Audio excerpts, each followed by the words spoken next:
Good morning students. Management accounting ਦੇ ਵਿੱਚ ਅਸੀਂ ਕਰ ਰਹੇ ਹਾਂ ਫੰਡ ਫਲੋ ਸਟੇਟਮੈਂਟ। ਅੱਜ ਕੁਐਸਚਨ ਨੰਬਰ 37 ਸੋਲਵ ਕਰਾਂਗੇ। The chairman of XYZ Limited has reviewed the 2011 draft account and is unable to determine the reasons for the change in working during the year. He requests your assistance. In addition to the account summarized given below, you obtain the following information concerning 2011 transactions. First, an old machine costing rupees 5400 was scrapped and written off. The cost of dismantling and disposal were equal to the proceed received. Accumulated depreciation on this machine was rupees 3960. During November 2011, additional shares were issued at a par. An interim dividend of 3.5% was paid on 30th May 2011. There was no purchase or sale of tools during the year. A small piece of land was sold for rupees 12,000. A provision of rupees 10,000 in respect of taxation on the profit of the year was included in the journal expenses, and summarized balance sheet on 31st December is given.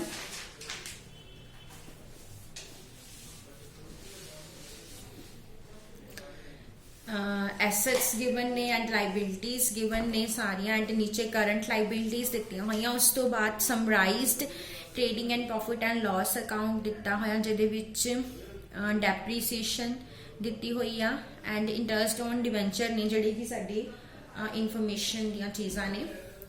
हुण सब तो पहला start करते हैं सानू statement of changes in working capital दे नाल। Question number 37।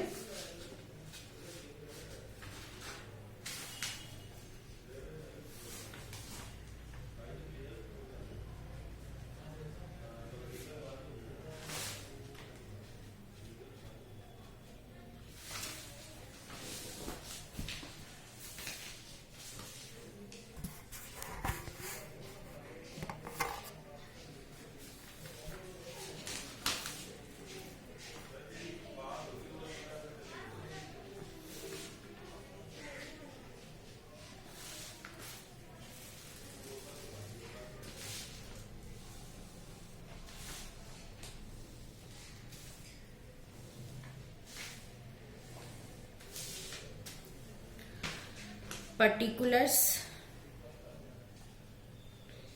Data दिता होया सानू 2010 एंड 11 दा। Increase in working capital, decrease in working capital. First of all लवांगे करंट एसेट्स।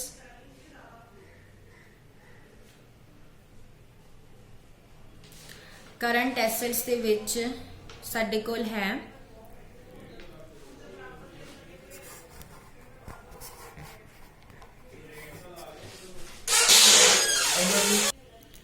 करंट एसेट्स दे विच साडे कोल हैगा स्टॉक, इंश्योरेंस।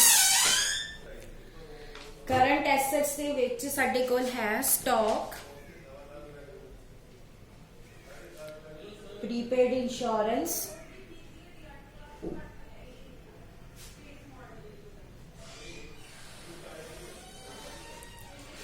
डेटर्स,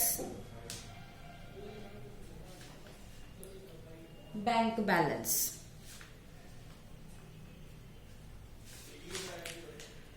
जड़ियां स्टॉक दियां फिगर्स ने वो 2010 एंड 11 दियां दित्तियां होईयां आ। 10 दे विच स्टॉक हैगा 2,61,600 दा, 2,61,600 एंड 11 हैगा 2,52,000 दा। इहदा मतलब स्टॉक जिहड़ा है वो डिक्रीज होया आ और किन्ने नाल होया आ 9,660 दे नाल। उस तो बाद प्रीपेड इंश्योरेंस 2010 च दित्ती हुई आ 1,680 दी ते 11 च दित्ती हुई आ 1,440 दी। सो प्रीपेड इंश्योरेंस भी साडी डिक्रीज हुई आ किन्ने नाल हुई आ 240 ਦੇ ਨਾਲ। ਉਸ ਤੋਂ ਇਲਾਵਾ ਸਾਨੂੰ ਦਿੱਤੇ ਹੋਏ ਆ ਡੈਟਰਸ 1,42,800 ਦੇ 10 ਚ, 11 ਚ 2,41,200 ਦੇ। ਸੋ ਤੁਹਾਡੇ ਡੈਟਰ ਇਨਕਰੀਜ਼ ਹੋਏ ਨੇ ਕਿੰਨੇ ਦੇ ਨਾਲ ਇਨਕਰੀਜ਼ ਹੋਏ ਨੇ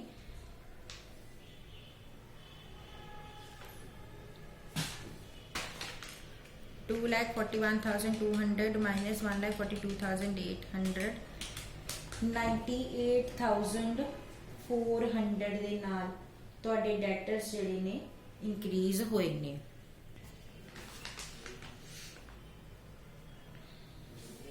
ਉਸ ਤੋਂ ਬਾਅਦ ਬੈਂਕ ਬੈਲੈਂਸ 2010 ਦੇ ਵਿੱਚ ਦਿੱਤਾ ਹੋਇਆ 3,000 ਐਂਡ 11 ਚ ਦਿੱਤਾ ਹੋਇਆ 2,520। ਬੈਂਕ ਬੈਲੈਂਸ ਵੀ ਸਾਡਾ ਡਿਕਰੀਜ਼ ਹੋਇਆ ਕਿੰਨੇ ਨਾਲ ਡਿਕਰੀਜ਼ ਹੋਇਆ 400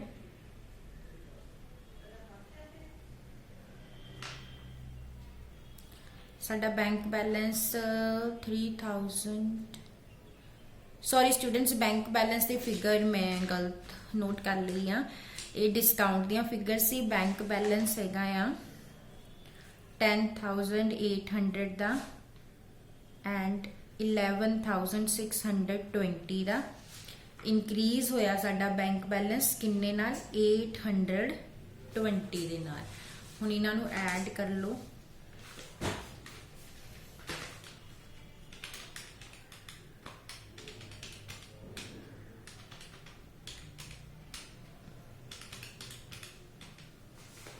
$4,16,880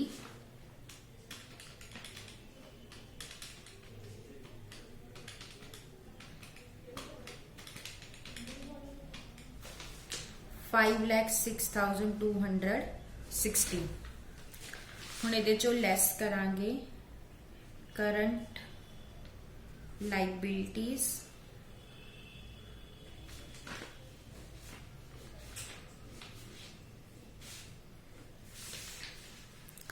ਕਰੰਟ ਲਾਇਬਿਲਿਟੀਜ਼ ਦੇ ਵਿੱਚ ਬੈਂਕ ਓਵਰਡਰਾਫਟ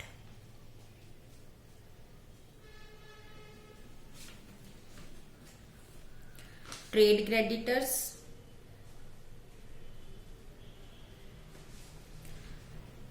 उस तो इलावा accrued interest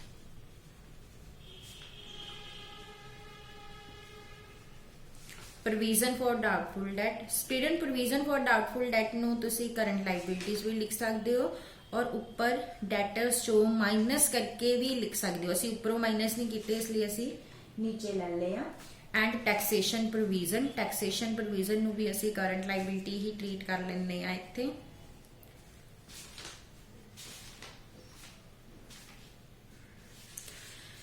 okay bank overdraft है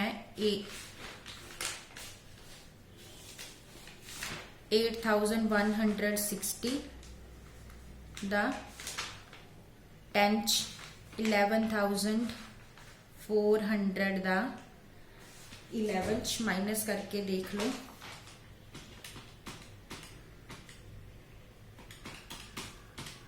3,240 नाल इनक्रीज आ बट आपां किधर लिखीदा हुंदा डिक्रीज दे कॉलम दे विच।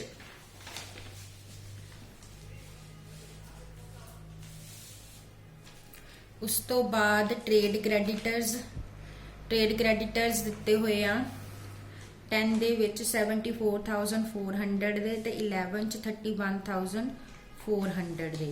सो ट्रेड क्रेडिटर्स साडे डिक्रीज होए आ किन्ने नाल डिक्रीज होया 43,000 नाल बट असी इन्हां नूं लिखांगे इनक्रीज दे कॉलम च 43,000। उस तो बाद अक्रूड इंटरेस्ट 2,760 दा एंड 5,400 दा ये भी साडा इनक्रीज होया आ बट आपां इनू डिक्रीज दे कॉलम च लिखांगे। और ये किन्ने दे नाल होया आ देखो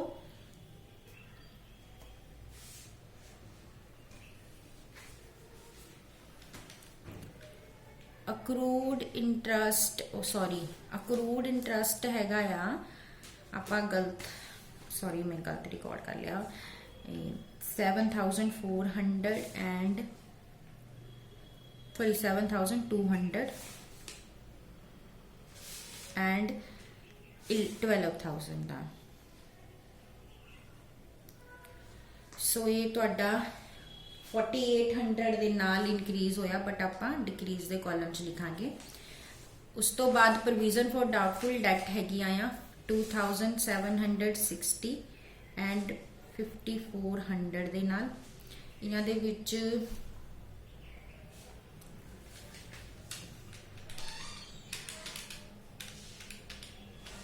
2,640 नाल इनक्रीज हुई, बट आपां डिक्रीज दे कॉलम च लिखांगे। टैक्सेशन प्रोविजन ने 3,600 एंड 6,400 दे नाल। टैक्सेशन प्रोविजन साडियां इनक्रीज हुई, बट आपां डिक्रीज दे कॉलम च लिखांगे 2,800।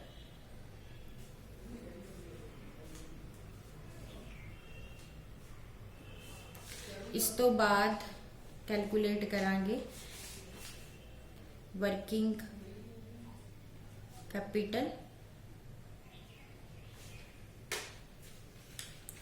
4,16,880 जो माइनस करांगे 8,116,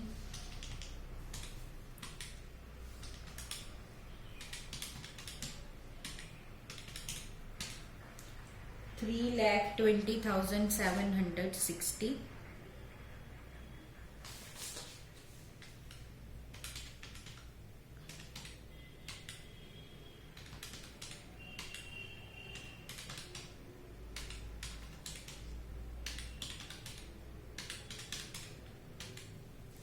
$4,39,660। ਇਹਦਾ मतलब साडी वर्किंग कैपिटल इनक्रीज हुई आ, किन्ने नाल हुई आ,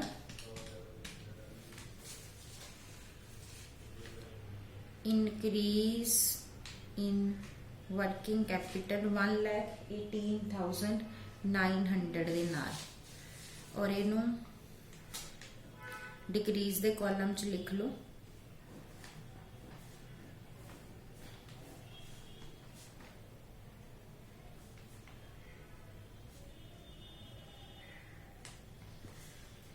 और हम इन्हां दोनों कॉलम्स का करते हैं टोटल।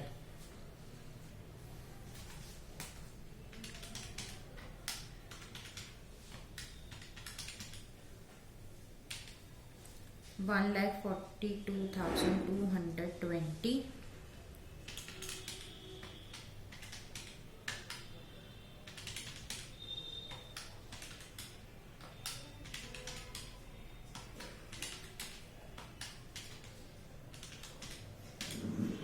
सेम।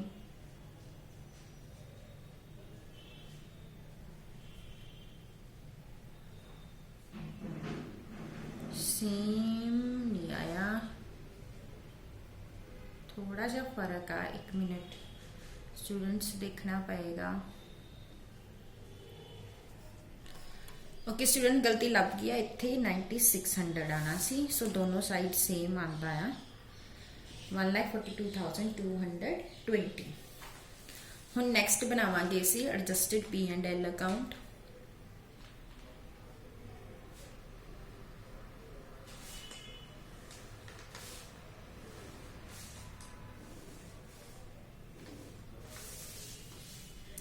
एडजस्टेड P&L दे विच साडे कोल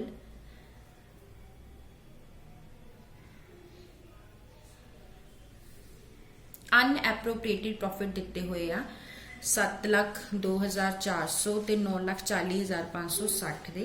सो इनू लिखांगे by balance brought down. Opening balance हैगा 9,40,560 दा ते क्लोजिंग हैगा 7,02,340 दा। ओके हुण इस तो बाद ਇਹਦੇ ਵਿੱਚ ਕਿਹੜੀਆਂ ਆਪਾਂ ਐਡਜਸਟਮੈਂਟ ਕਰਨੀਆਂ। ਸਭ ਤੋਂ ਪਹਿਲਾਂ ਤੇ ਨੀਚੇ ਤੁਹਾਨੂੰ ਦਿੱਤਾ ਹੋਇਆ ਇੰਟਰਸਟ ਔਨ ਡਿਬੈਂਚਰ ਦਿੱਤਾ ਹੋਇਆ ਆ, ਕਿੰਨੇ ਦਾ ਦਿੱਤਾ ਹੋਇਆ ਇਹ 9000 ਦਾ, बट ये असी ਇਹਦੇ ਵਿੱਚ नहीं लेना। उस तो बाद ਤੁਹਾਨੂੰ डेप्रीसीएशन ਦਿੱਤੀ ਆ बिल्डिंग मशीनरी ਤੇ टूल्स ਤੇ। सो डेप्रीसीएशन ले लो,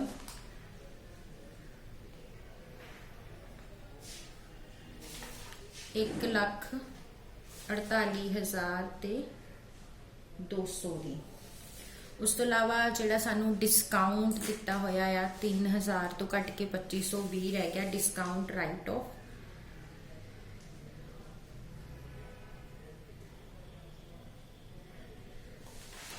ਇਹ ਸਾਡਾ ਕਿੰਨੇ ਨਾਲ ਰਾਈਟ ਆਫ ਹੋਇਆ 480 ਦੇ ਨਾਲ। गुडविल 2,40,000 तो नील हो गया, गुडविल रिटर्न ऑफ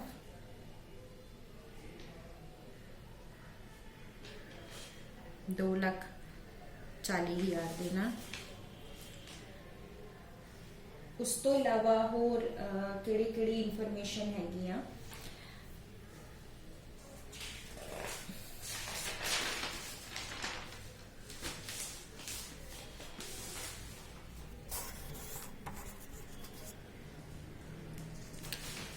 एक सानू दिता होया ओल्ड मशीनरी दे बारे दे विच। सो सानू ओल्ड मशीनरी दा अकाउंट बनाना पएगा।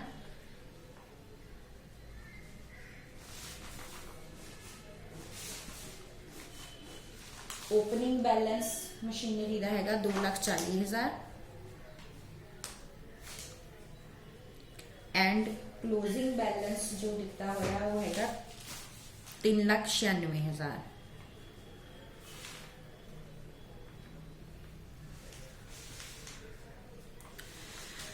ओके, हुण जिहड़ी मशीनरी स्क्रैप्ड हुई आ 5400 दी, इहदे विच डेप्रीसीएशन किन्नी सीगी 3,960 दी। सो बाय डेप्रीसीएशन 3,960 और बाकी दा साडा हो गया loss by P&L loss. Value किन्नी सीगी इहदी 5400, उचो 3,960 माइनस करो, फिर रिलाइज दे असीं कुछ नहीं किया 1440 दी। और यही जिहड़ा साडी है एडजस्टेड P&L च भी शो करांगे टू मशीनरी स्क्रैप्ड करके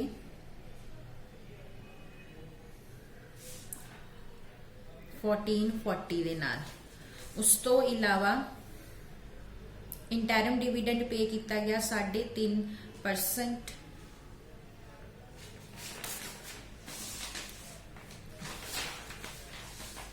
to interim dividend, interim dividend 3.5% असीं काहदे ते लाना है, लावांगे शेयर कैपिटल ते। शेयर कैपिटल किन्ने दी आ 4,80,000 दी, ओदा 3.5%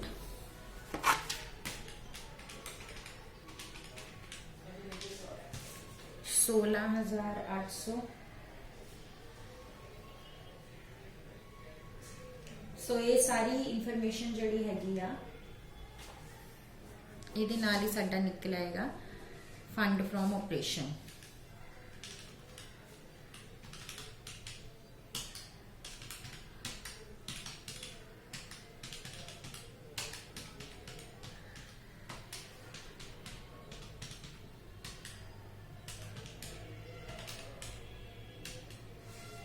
एक 1,68,700 बाय फंड फ्रॉम ऑपरेशन।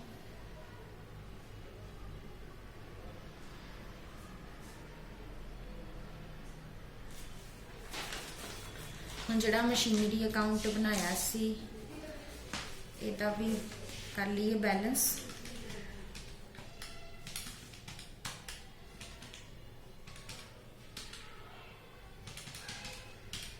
एक 1,68,400 की आई है मशीनरी की परचेज टू कैश।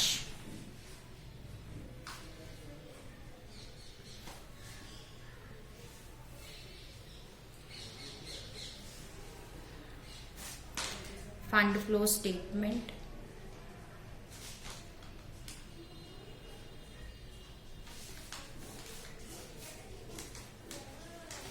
हुण इहदे विच होर की लिखिया आ, additional share at par issued होए ने ਤੇ ਟੂਲਸ ਦੀ ਕੋਈ ਸੇਲ ਪਰਚੇਸ ਨਹੀਂ ਹੈਗੀ। ਲੈਂਡ ਦਾ ਇੱਕ ਸਮਾਲ ਪੀਸ ਸੋਲਡ ਕੀਤਾ ਗਿਆ 12,000 ਦੇ ਵਿੱਚ। ਓਕੇ,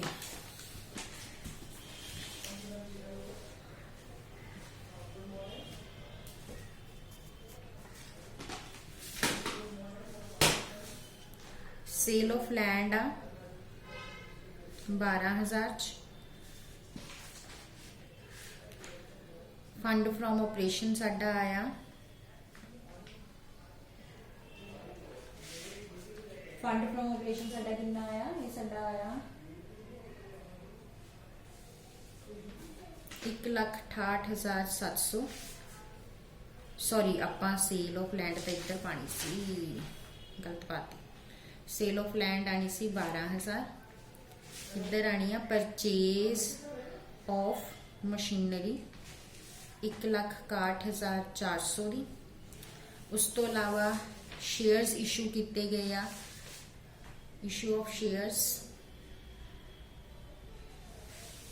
ये देख लो तुसी कि 840 चो 480 माइनस करके ये साडा आ जाएगा 3,60,000। इशू ऑफ डिवेंचर्स, डिवेंचर्स भी इशू किया क्योंकि थोड़े डिवेंचर्स भी इनक्रीज होए हैं 60,000 ना। ते इधर परचेज ऑफ मशीनरी आ गया। साडी वर्किंग कैपिटल इनक्रीज हुई सी। वर्किंग कैपिटल किन्ने नाल इनक्रीज हुई सी साडी 1,18,000 ते 900।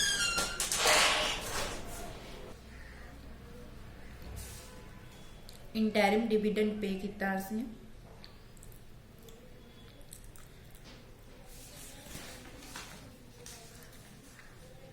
इंटरिम डिविडेंड कितना पे किया 16,800।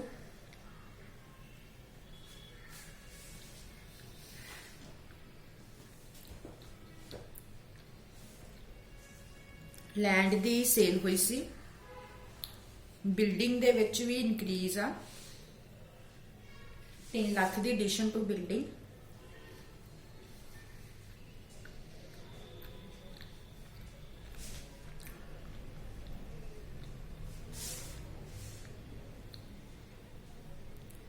शेयर्स इन एसोसिएटेड लिमिटेड भी इनक्रीज आ,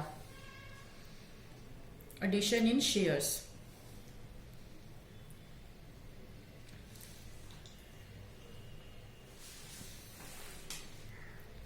एक किन्ने नाल इनक्रीज है साडे 3,000 ते 600 ना। लो हुण असीं इहदा टोटल कर लैंदे आ।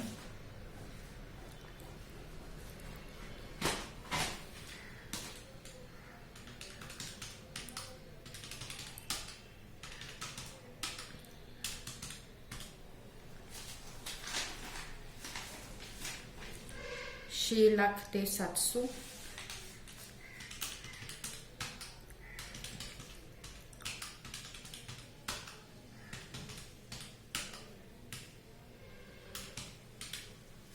लो जी, दोनों साइड साडा टोटल भी आ गया same. So thank you. Next lecture next हम सॉल्व करांगे।